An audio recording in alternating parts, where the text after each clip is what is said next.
Just the other week, there were articles all over the place talking about how a county in Georgia, I believe it was Wilcox County, had their very first desegregated prom.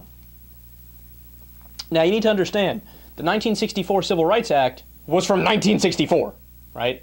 Right there in the name. And that was the law that said, hey, you know what? Among other things, we have to desegregate the schools. Separate but equal is ridiculous. There's no such thing. You're separating because you don't think you're equal. So you have to integrate them. And the South was basically forced by the federal government to drag themselves into the 21st century and be rational adults, right? Well, it took a long time to move further along, and it's still the case that the South is not as good on race issues as the North is, for example.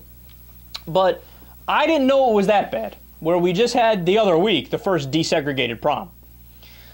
So this was something that obviously was astonishing to everybody who heard about that. I had no idea it was the case. Other people had no idea it was the case, that there were still some forms of segregation that were lingering.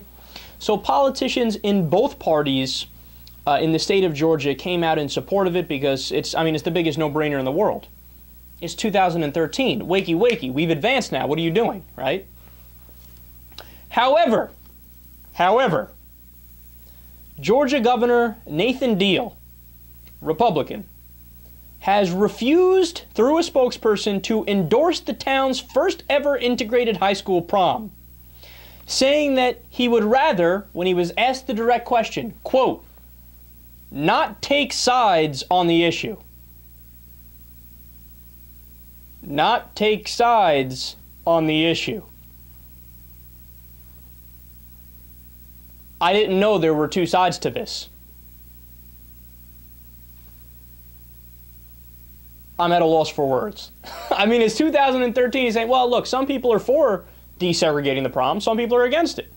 So, you know what? I don't want to make anybody mad, even though the people who are against desegregating are like 17 dudes who are 96 years old and are doing Civil War reenactments and flying the Confederate flag. I don't want to piss them off. I don't want to piss them off. So I'm 50-50. I remain agnostic on the issue. Is there any hope for us? No, seriously, I know that it might sound like I'm going over the top here, but will there ever be a time when all bigotry is gone? When I read things like this, I think we haven't advanced almost at all since the 1960s. Now, I know that's ridiculous and that's not true because by and large there has been big breakthroughs, and I give you a million examples of that. But are we there yet?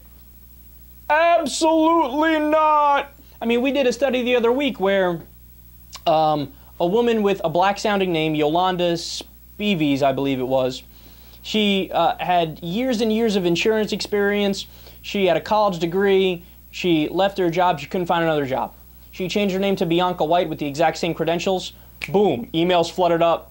Phone calls nonstop. Got a tremendous amount of job offerings when her name didn't sound traditionally black.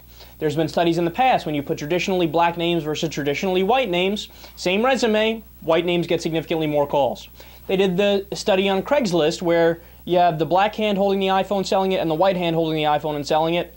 The white hand got significantly more hits, more people interested in buying it.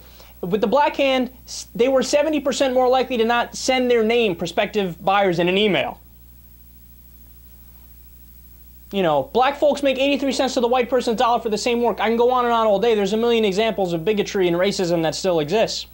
But then I love how the people who tell us that it really doesn't exist anymore are the same people who are more inclined to say, yeah, you know what? Not sure if we should desegregate the prom. I don't want to make anybody mad. I don't want to take sides on the issue.